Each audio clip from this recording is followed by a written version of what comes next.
किसी ने मुझसे पूछा, सद्गुरु सांप कैसे मरते हैं, वे कहाँ मरते हैं? क्योंकि कभी मरा हुआ सांप नहीं दिखता जब तक कि किसी ने उसे मारा न हो।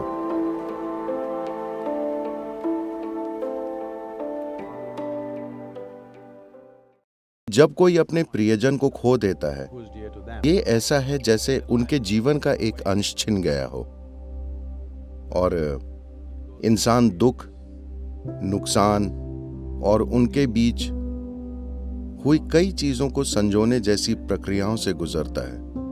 बहुत सी चीजें, सभी चीजों को व्यक्त नहीं किया जा सकता, लेकिन साथ ही हम इस धरती पर पैदा होने वाले पहले इंसान नहीं हैं और न ही हम इस धरती पर मरने वाले पहले होंगे। अपने जीवन में जब हम पैदा होते हैं, हम नहीं जानते कि हम शिक्षा प्राप्त करेंगे या नहीं, हम नहीं जानते कि हमारी शादी होगी या नहीं, हम नहीं जानते कि हमारे बच्चे होंगे या नहीं, हम दुनिया में ये वो और तमाम चीजें करेंगे या नहीं, हम नहीं जानते। लेकिन हम एक चीज जानते हैं कि हम मरेंगे जरूर। ये एक पक्की बात है ना? हालांकि ये इतनी साफ बात है, पर हम इससे समझौता नहीं कर पाते। किसी ने मुझसे पूछा, सद्गुरु सांप कैसे मरते हैं, वे कहाँ मरते हैं? क्योंकि कभी मरा हुआ सांप नहीं दिखता जब तक कि किसी ने उसे मारा न हो। उन्होंने ये सवाल एक गर्म देश में किया था और मेरे विचार से ये कैलिफोर्निया में भी प्रासंगिक है, जहां असल में लाखों सांप हैं। लेकिन वे शांत जीव हैं, वे बाहर ज्यादा नहीं दिखते जब तक कि आप उनके इलाके में कदम ना रखें। और वे दिखते नहीं हैं, वे बस वहीं रहते हैं। तो वे कहाँ मरते हैं? खासकर कोबरा के मामले में यह बहुत शानदार है। जब वे मरना चाहते हैं, जब वे समझ जाते हैं कि अब मरना चाहिए, तो वे दूर चले जाएंगे, एक ठिकाना ढूंढ लेंगे और वहां जाकर बैठ जाएंगे। और वे 18-20 दिन तक कुछ नहीं खाएंगे, वहीं बस बैठे रहेंगे और कुछ नहीं खाएंगे और वे मर जाएंगे।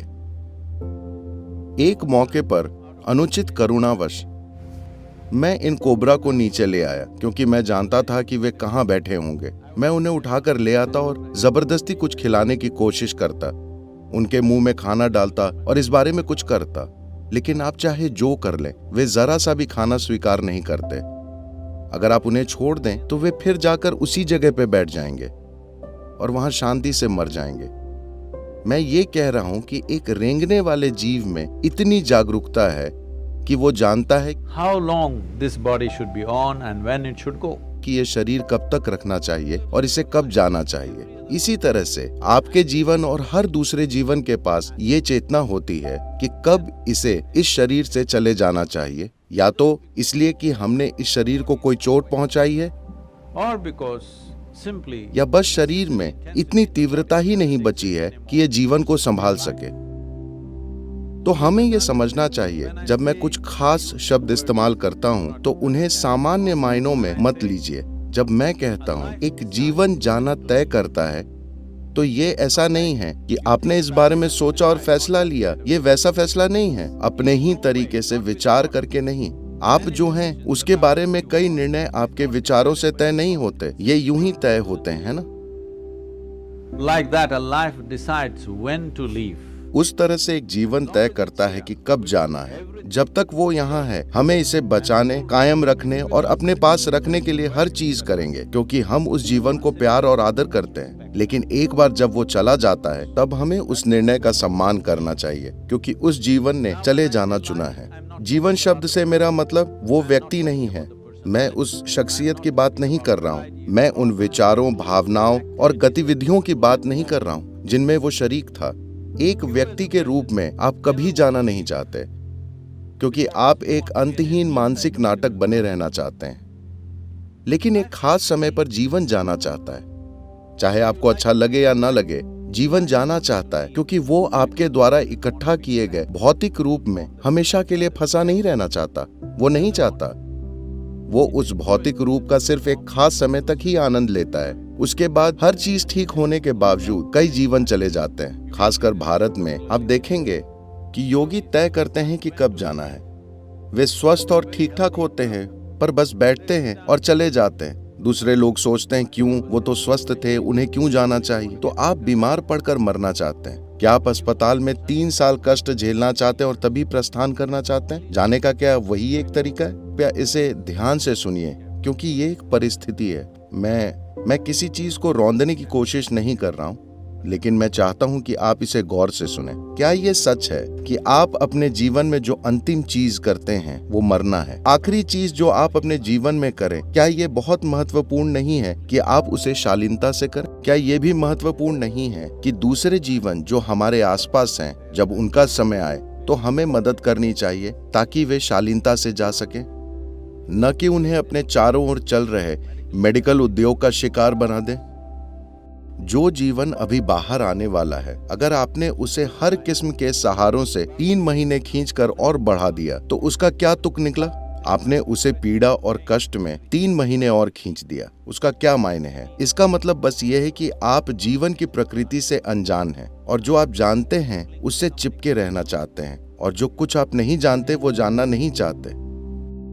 तो हमें जो सबसे महत्वपूर्ण चीज करनी है वो ये है कि हमें मृत्यु की बात या उसकी तैयारी नहीं करनी है, कोई जरूरत नहीं है। हमें ये करने की जरूरत है कि जो शरीर हमने इकट्ठा किया है उससे परे, आप मुझसे सहमत थे कि आपने ये इकट्ठा किया है, इस मन से परे ये भी धारणाओं और जानकारी का संग्रह है। इन 2 ढेरों से परे अगर आप अभी यहाँ बैठते हैं और जो जीवन आप हैं उसका अनुभव करते हैं, तो आपको जीवन के किसी पहलू से कोई परेशानी नहीं होगी, जिसमें मृत्यु भी शामिल है। मृत्यु कोई अलग चीज नहीं है। मरना एक जारी रहने वाली चीज है। हम सब अभी धीरे धीरे मर रहे हैं, एक दिन ये पूरा हो जाएगा। क्या आपको लगता है कि ये एक दिन अचानक होगा? ये पहले से ही जारी है ना? हेलो, क्या ये नहीं चल रहा है? मरना हम सब में जारी है। देखिए, आप अभी ये कह सकते हैं कि मैं अभी जिंदा हूं। इसे कहने का दूसरा तरीका यह है कि मैं मर रहा हूं।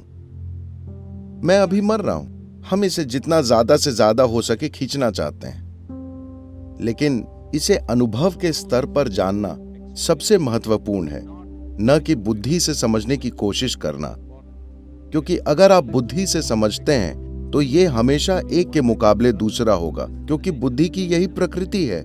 बुद्धि बिना 2 चीजें बनाए कुछ नहीं समझ सकती। तो आपने जीवन और मृत्यु 2 चीजें बना दी। जीवन और मृत्यु जैसी कोई चीज नहीं होती। जीवन और मृत्यु एक ही पैकेज है ना? हेलो, ये एक पैकेज है।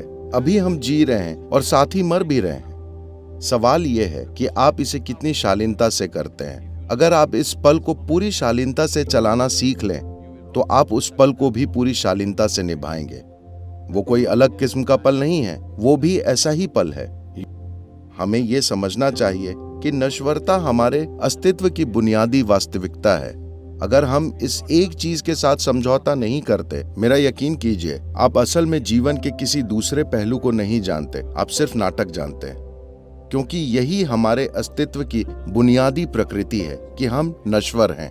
जब हम पैदा हुए तभी ये तय हो गया कि हम मरेंगे, है ना?